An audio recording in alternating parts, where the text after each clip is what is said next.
السلام علیکم ورحمۃ اللہ وبرکاتہ۔ ورحمۃ اللہ وبرکاتہ۔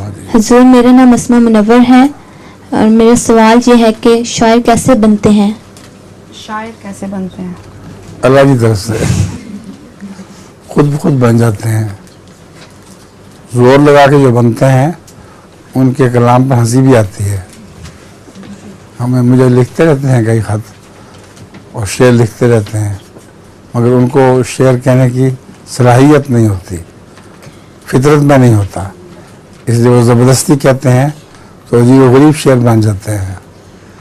شاعر وہی ہے جس کے دل میں آواز ہو شعر کی۔ حضور، میرے پاس جوک بھی ہے۔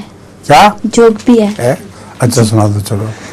ایک صاحب اپنے دوست سے اپنے بیٹے کی شکایت کر رہے تھے کہ برخوردار نے جب سے یونیورسٹی میں داخلہ لیا ہے پڑھائی کی طرف دھیان دینے کی بجائے لڑکیوں کے چکر میں پڑا رہتا ہے۔ لان میں لڑکیوں کے ساتھ، لائبریری میں لڑکیوں کے ساتھ، کینٹین میں لڑکیوں کے ساتھ، حتیٰ کہ یونیورسٹی سے باہر بھی لڑکیوں کے ساتھ گھومتا رہتا ہے۔ اگر مجھے پتا ہوتا کہ یونیورسٹیوں میں یہی کچھ ہوتا ہے تو اسے دکان میں بٹھا دیتا اور خود یونیورسٹی میں داخلہ لے لیتا۔ جزاک اللہ۔